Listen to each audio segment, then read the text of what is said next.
大家好，我是瑞，欢迎打开 M2 档案。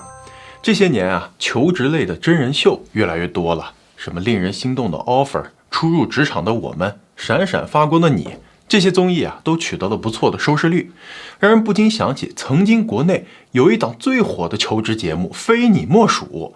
这档节目啊，从主持人到嘉宾再到求职者，可谓是冲突不断，抓马连连。嘉宾们呢是高高在上的 boss 天团，对着卑微的打工人一顿疯狂输出，甚至按照现在短剧的节奏来看都不落伍啊！3分钟一个亮点，5分钟一个转折，贡献了无数的名场面。然而当潮水退去，才知道谁在裸泳。10年过去了，初代 boss 团的霸总们，跑路的跑路，破产的破产，10年前的人中龙凤，如今成了被限高的老赖。而被节目摧残苦役的打工人，终于可以长出一口气儿了。今儿啊，咱们就跟大家一起来回顾一下这档节目和里面出现的妖魔鬼怪。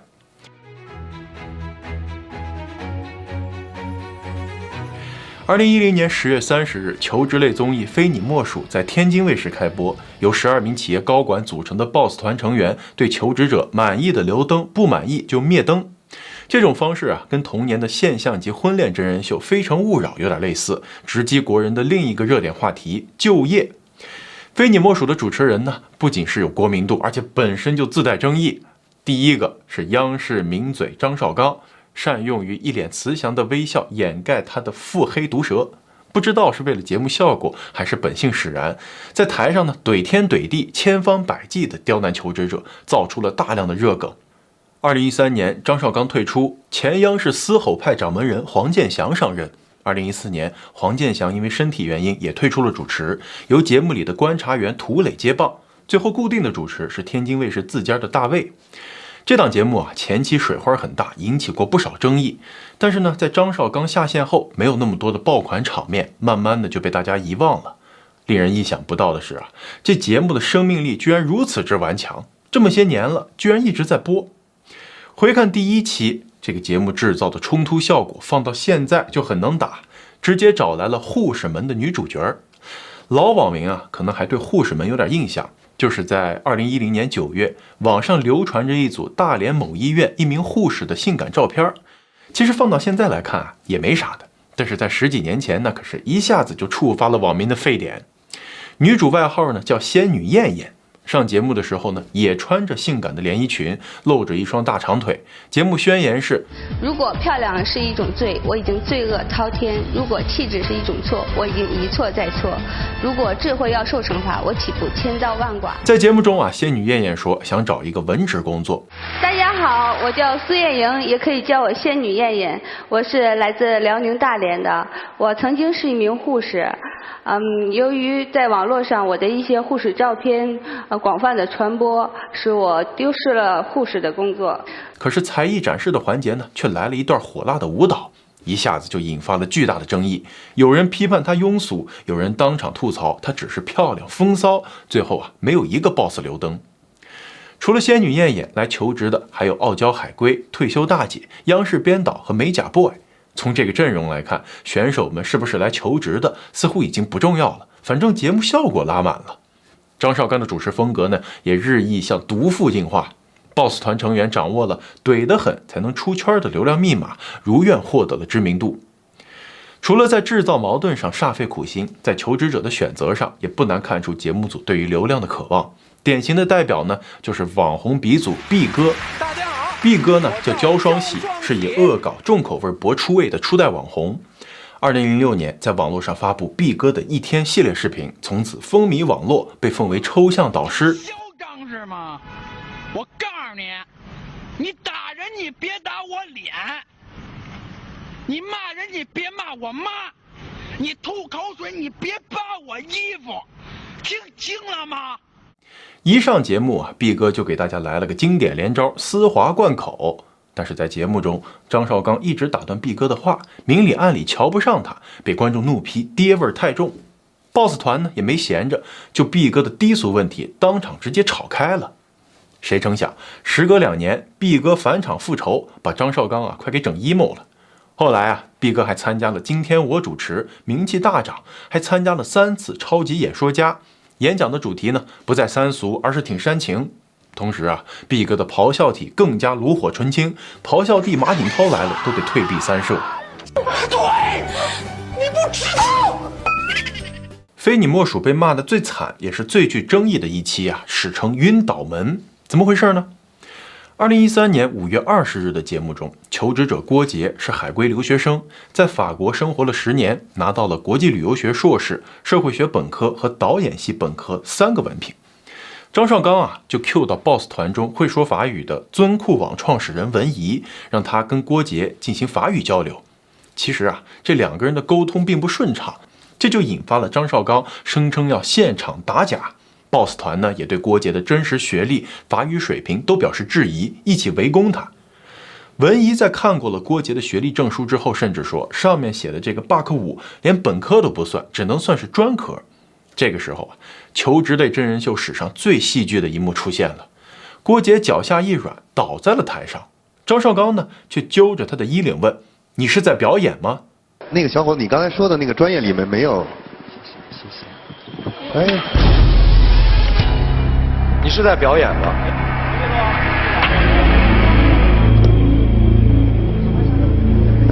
哎，不好意思，我真的是晕倒了。来，各位，现在请我们12位做一下选择。这期节目啊，直接引爆了舆论，引起了学生群体，尤其是留学生们的强烈不满。先不说谁对谁错，单说求职者在台上晕倒了，难道不应该第一时间请医护人员上来查看吗？也有人指出，文怡的法语也不咋样啊。Pouvez-vous me dire la différence marketing sur voyage niche entre la Chine et la France？ 16个单词，15个语病，这才让郭杰听不懂。Vous parlez marketing？ 而文怡本人在法国的履历也被认为是造假，这事儿啊，甚至还惊动了法国大使馆，出面解释说 BAC5就是法国的硕士文凭，郭杰的履历没毛病。2012年5月，李开复在微博上发起了万人实名抵制非你莫属的活动。他写道：节目 BOSS 高高在上，不懂法语装懂，贬低硕士为技校毕业生，主持人强势刻薄，缺乏基本尊重，骂求职者狂妄无知，言行不一，见晕不关怀称演戏，频频鄙视求职者，传递负面职场文化。超过20万网友参与投票，其中超过90%投出了抵制票。张绍刚自此成名，成为不会好好说话的代言人。起初啊，非你莫属的 slogan 倒是说得很好听，最真实的舞台，最犀利的评判，中肯的建议，提供最佳的求职应聘解决之道。实则呢，是用最抓马的剧本演绎着最荒唐的节目。也难怪啊，网上对他的评价是中国最邪门的节目。有人说互联网就是一个巨大的回旋镖，曾经节目上趾高气昂的老板们，如今都过得怎么样了呢？咱们呢，先来说说晕倒门中的主角之一文怡。节目播出之后啊，他的微博下面被网友刷屏，要求道歉。有网友就开始搜索文怡的履历，发现他的硕士学历也疑似造假。文怡说，他毕业于法国巴黎 ASMOD 高级时装艺术学院，主修的呢是时装市场管理学硕士。于是啊，就有留学生给这个学院发邮件，学院一查，表示无论是法文名还是中文名，都查无此人。在李开复发起投票的第2天，文怡在微博道歉，同时呢也删除了全部的微博，而他所在的尊酷网1年之后也被收购了。咱们再来说说节目里头名气最大的明星 CEO 聚美优品的陈欧。在网红一词还未流行的年代，他已经是自我营销的天才。那句我是陈欧，我为自己代言，你一定听过。我是陈欧，我为自己代言。广告一出，俊朗少年站在镁光灯下，不光带火了聚美体、陈欧体，也收割了无数姑娘的芳心，一跃成为明星 CEO 的代言人。斯坦福的履历，纽交所敲钟，身价亿万，所有的符号都闪着光。31岁的他曾是中国最年轻的上市公司 CEO， 频繁亮相综艺，粉丝量比肩一线明星。那几年啊，陈欧不仅为自己代言，也为流量、为梦想、为全体少年感代言。资本市场为他鼓掌，聚美优品的市值一度突破38亿美元，看上去一切都来得如此理所当然。然而啊，好景不长，聚美被曝销售假冒的化妆品，深陷丑闻危机，随后又被天猫、京东等巨头挤压。2015年，聚美的股票市值蒸发超90%。2020年从美股退市，到了2024年年底，这家公司已经悄无声息地退出了市场舞台。陈欧的微博巅峰时期拥有4000多万的粉丝，一条微博评论常常是成千上万的。可是现在的超话中，只有一个粉丝跟人机似的刷屏，溅不起一滴水花，只剩零星几条跟短剧有关的内容，说明他跑去搞短剧了。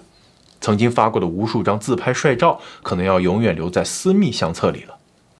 优胜教育的创始人陈浩曾在节目里靠怼求职者博出位，说什么我们公司招聘的是人才，而你呢只是人手，你这种水平只配去小公司，我们公司保洁都要本科学历的，就这么大肆贬低大专学历的求职者。这些颇具争议的话题给陈浩带来了很高的热度。其实陈浩在没有对外融资的情况下，用了17年的时间，把优胜教育打造成了一个每年30多亿营收、拥有1200多个校区的教培巨头，创业能力是有目共睹的。但是2020年，优胜教育被曝资金链断裂，拖欠员工工资，直接上了社会新闻。上千名家长和教师跑到北京优胜教育的总部维权，公司被列入了失信被执行人，陈浩本人呢也被限高。随后陈浩开直播在全网道歉，一边哭穷一边喊话，让马云、马化腾、许家印、刘强东等人给他借钱。时过境迁，2023年经历了破产的陈浩在接受采访时说，自己过去在节目里的表现不叫犀利，而是不顾及别人的感受。更有宿命感的是采访陈浩的正是当年的节目总导演刘爽。新周刊评论说，不得不佩服这节目是懂售后的。导演真正做到了一鱼两吃先用意气风发的老板怒怼求职者，营造民企老板的高端形象，形成认知碾压，后用重访破产老板进行对比，让当年受气的打工人可以回来骂两句泄泄愤，效果直接拉满。在初代的 BOSS 团里咖啡之翼的创始人尹峰因为形象靓丽，在节目中和其他的犀利派不同，主打温柔知性风，而被观众称为神仙姐姐。尹峰呢，在2000年创办了中国本土的咖啡品牌咖啡之翼，起初主要集中在湖南长沙，主打咖啡轻餐连锁店。在2013年前后，开始通过加盟连锁的方式大举扩张。2017年3月，咖啡之翼挂牌新三板，成为中国咖啡轻餐行业的第一股。尹峰在现场说：“星巴克老了累了，请给我们一点时间，好好接班前辈。”可惜事与愿违。2017年，尹峰推出了10万台城市智能自由翼自助咖啡机，但由于技术不到位，导致项目夭折。他又集中精力拓展分店，却因盈利困难惨淡收场。2018年，瑞幸杀进咖啡战争中，本来就卷上天的咖啡市场更卷了。2016年，咖啡之翼无奈退出新三板，子公司也被列入全国失信被执行人名单。要么说这个节目很会制造话题度呢？原本作为 BOSS 团成员的尹峰，在2016年却又作为选手去应聘了。你以为是节目效果，结果发现他好像真的是来应聘的。从老板转到求职者，怎么不算完成闭环了呢？百合网的故事也是一部典型的梦幻开局潦草收场的创业样本。曾几何时，它是中国领先的婚恋交友平台。清华计算机系和经管学院双料毕业的慕言出现在节目上，侃侃而谈，风头一时无两。2015年11月，百合网在新三板挂牌，成为首个登陆国内资本市场的婚恋网站。但好景不长，免费社交 APP 如潮水般涌来，传统的付费婚恋模式招架不住，靠收会员会费的百合网开始大规模失血。而更致命的是塌房式的信任危机，用虚构的优质异性诱导充值，审核机制形同虚设，婚托骗子遍地走，最终的用户体验只有4个字：人财两空。如今再在社交平台上搜索百合网，最常见的词条是315曝光，被骗数万，维权无门。而曾经风光的慕言也早已离开百合网，退出江湖。2013年，他还曾经发起非你莫属初代 BOSS 团的12周年聚会，照片里笑得灿烂，可如今再数数，90%老板都已创业失败，成了富翁。聚会像是一场谢幕，热闹背后只剩资本泡沫破灭后的回声。节目还请过当当网的创始人李国庆，他和58同城的姚劲波都属于咖位比较大的老总，结果跟尹峰撞剧本了。先是在 BOSS 团，后来又变成了求职者站在台下。不过求职的这一趴明显是为了炒作而来。李国庆和俞渝啊是当当网的联合创始人，也是夫妻创业共同持股的典型代表。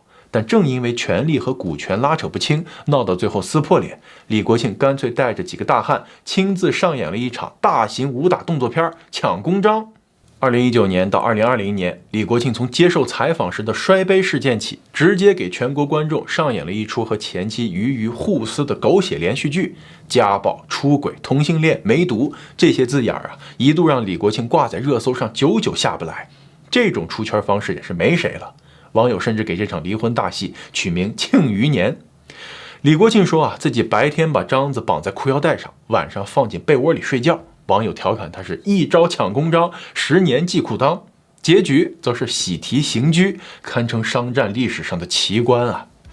非你莫属这档节目和里面的嘉宾啊，总结起来就俩字儿：有毒。但是呢，这档邪门的真人秀却是中国求职类节目里的现象级 IP。2012年平均收视率稳居全国前3，还创了个播放最多期的电视求职真人秀吉尼斯世界纪录。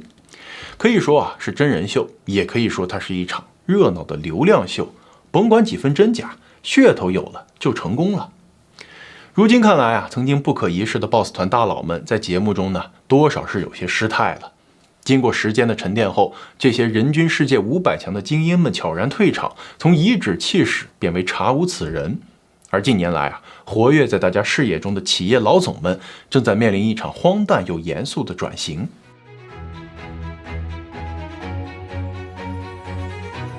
有眼尖的观众可能发现了，在 BOSS 团成员里呢，有一个红衣大叔，正是360的 CEO 周鸿祎。他的名言是：我要不是评委，我今天就抽你了。可以骂我，但是不要说假话，这是个人品问题，对不对？我要不是评委，我今天就抽你了。在整活这块啊，老周向来是不甘示弱的。本来他的外号就是红衣大炮，10几年前呢，就以嘴强王者的姿态单挑巨头们，互联网的半壁江山都领教过他的锋芒。2003年，周鸿祎还在创业的时候，就被百度创始人李彦宏给告了。百度称他的3721软件是流氓软件。3721是什么？一个靠浏览器弹窗和捆绑推广发家的上网助手，也可以说是中国流氓软件的鼻祖之一。但周鸿祎呢，反咬一句：我的个乖乖，谁能比你百度更流氓啊？两人隔空互骂不解气，干脆法庭见。据说啊，庭审结束后，周鸿祎直接指着李彦宏的鼻子挑衅：不服咱俩打一场。李彦宏呢也不甘示弱，当场脱下外套准备开干，结果刚扭打几秒就被人拉开了，胜负未分。几年后，周鸿祎创办了360，继续在安全软件的路上发展。2010年，他在马化腾高高兴兴过生日那天，突然上线了360 QQ 保镖，声称要全面保护 QQ 用户的隐私安全，气得马总生日蛋糕都没吃完，当场弹窗宣战，在安装有360软件的电脑上停止运行 QQ， 迫使用户在 QQ 和360之间2选1。于是啊，中国互联网史上最著名的3Q 大战正式开打。红衣大炮可以说是战绩可查，四面出击，但您还真别笑他太疯癫。这位互联网老炮啊，其实早就掌握了企业的出圈密码。这不，在去年的北京车展上，周鸿祎直接爬车顶上静坐去了。猛地一看，还以为是来维权的，结果呢，又是来求出圈的。周鸿祎也如愿的火了一把。为了证明我不是个数字人，对吧？所以我就稍微发挥了一下攀岩的优势，就爬上去了。所以他们有人评价我成了北京车展历史上最老的车模。拿下北京车展第一车模的 title 后啊，他再出奇招，先是质问贾跃亭啥时候回国，又把拍卖迈巴赫的事情呢营销得热闹非凡，一套操作行云流水，让不少的老板和自媒体人都自愧不如。但是啊，要论搞流量，还得是那个男人。北京车展上，那个让红衣大叔羡慕嫉妒恨的老伙计雷布斯一出场啊，就堪比5A 级打卡景点，前后左右被围了个里3层外3层。车展首日，雷军现身展馆，引起了轰动。打游泳池，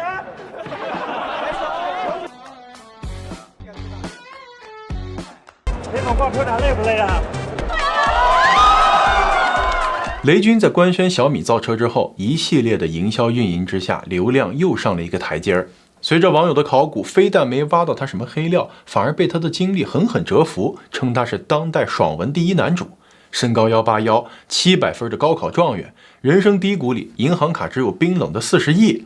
雷军乐呵呵地跑出来辟谣，又被网友调侃出了省流版。我特别希望今天在线的朋友们帮我辟谣。第一个，我不是高考状元，我没有考过700分我在人生低谷里面卡里也没有冰冷的40亿我也跟大家一样是吧？在农村出生靠勤奋，靠努力，也靠这个时代的机会一步一步走到今天。直到现在雷军依然凭借着清爽不油腻、好脾气、亲民的特质，稳坐企业家流量的第一把交椅。他的成功让其他的企业老板恍然大悟，原来个人魅力可以转换成粉丝购买力，打造个人 IP 就是宣传产品呀。这样的颠覆自然也让不少企业产生了流量焦虑，很多老板都从幕后走到了前台，做直播、拍视频，模仿起了雷军。曾经跟雷军在中国经济年度人物颁奖盛典上立下10亿赌局的董明珠也深谙这个道理。2014年，他挥手撤下了格力广告里打拳的成龙大哥，亲自顶上了 C 位。从那一年起，董小姐正式出道，成了格力的形象代言人。到了2015年前后，董明珠一头扎进了竞争激烈的手机战场，立下豪言要干掉小米，随后便推出了第一代格力手机。可惜的是，这款手机留给用户最深的印象，既不是性能，也不是性价比，而是开机时闪亮登场的董明珠本人的照片和签名。我手机到今天也没到市场上公开卖过，你能怎么定我成功与失败呢？干嘛要去招惹董大姐呢？2025年2月，董娘子 all in 个人 IP， 把全国的格力专卖店都改成了董明珠健康家，希望迅速突破市场壁垒，转变消费者认知。不料被网友吐槽说，线下门店的装修看起来很山寨，像是那种会骗父母、骗老年人钱的养生馆。如此看来当年在节目中力求搏出位的 boss 们，从某种程度上来说，和今天的带货网红有点像，因为有流量的地方就有销量今年的两会现场，嘻嘻不嘻嘻的海尔老总周云杰，因为站在雷军旁边，一下子也迎来了泼天的流量，迷迷糊糊的就出道了。以前雷军都是开完发布会，同款的皮衣、T 恤卖到脱销，这次不得了见过带货的，还没见过带人的。连海尔的新媒体运营都拿自家老总开涮，真可谓是数年打拼无人问，一招抽象天下知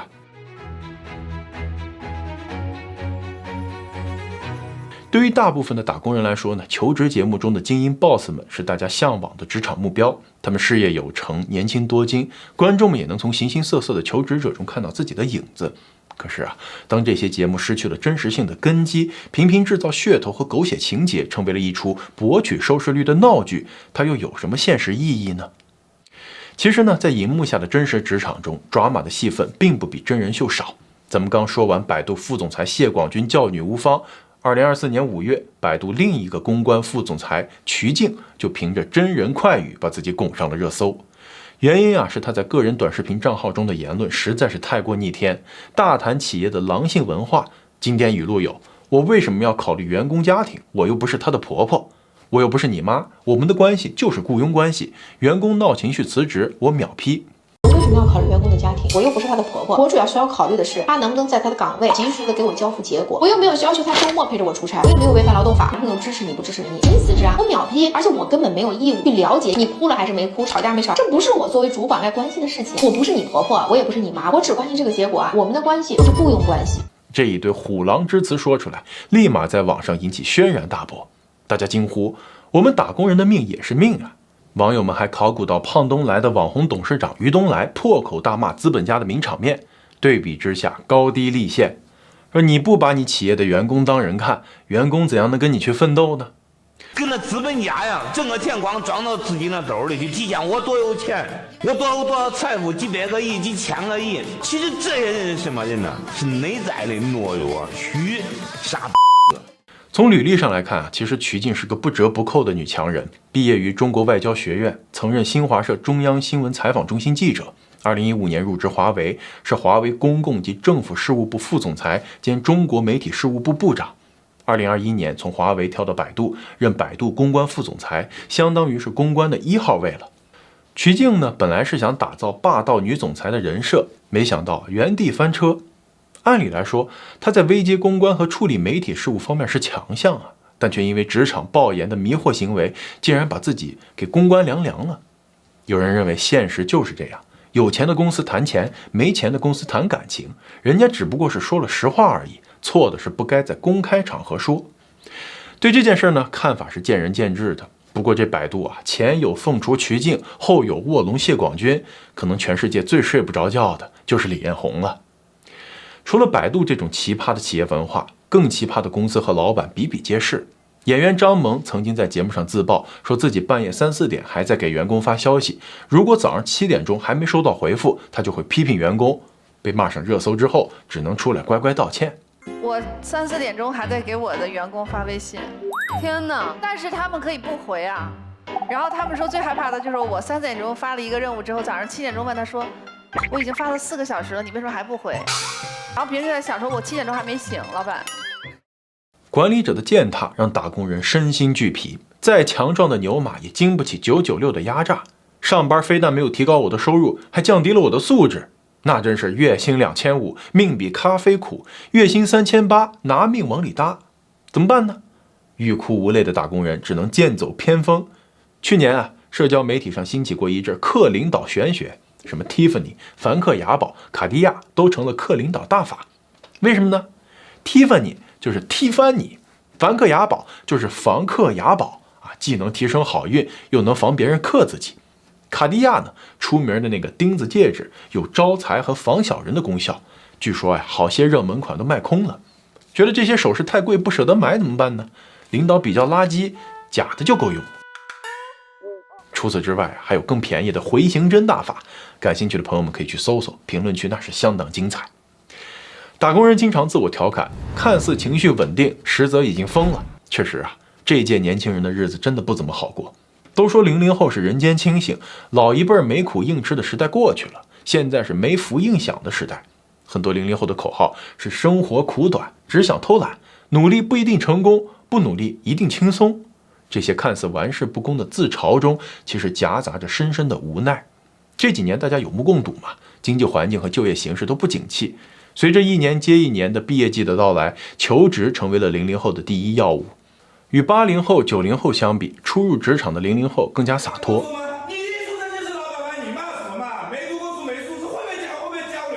他们没有房贷、车贷和养娃的压力，吃不下老板画的饼，也不愿背同事甩来的锅。对996和职场 PUA 敢于说不。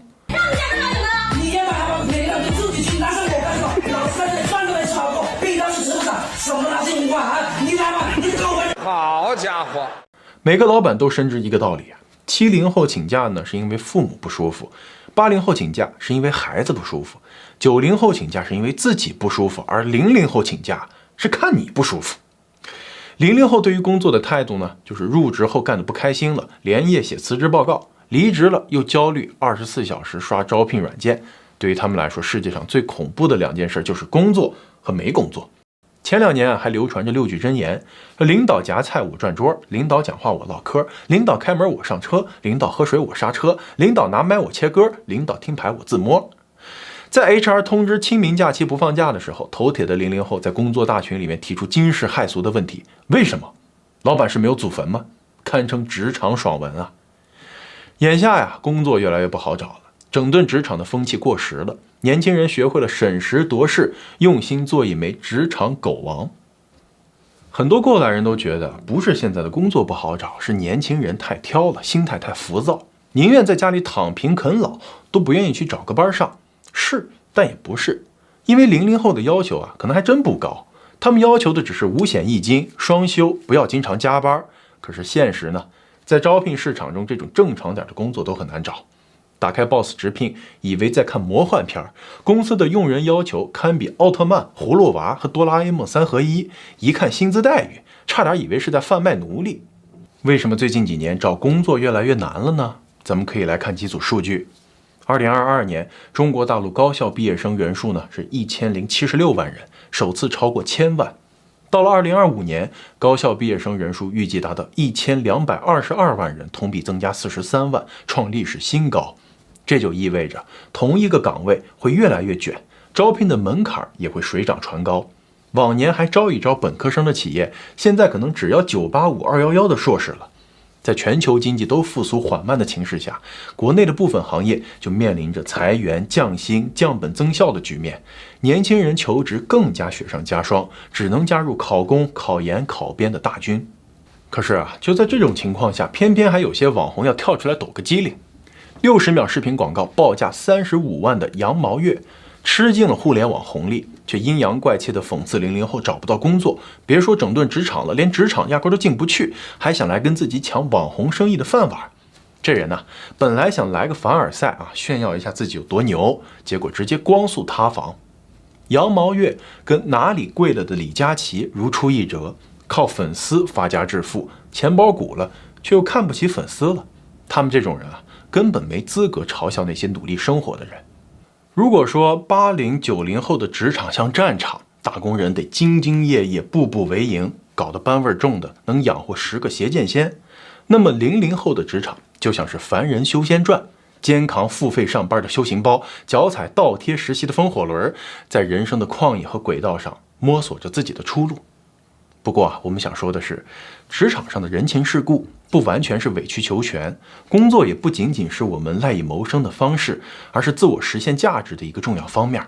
总之啊，希望每一个努力的人都不会被辜负。好了，今儿的班呢就上到这儿了，谢谢大家的收看，咱们呢下期再见。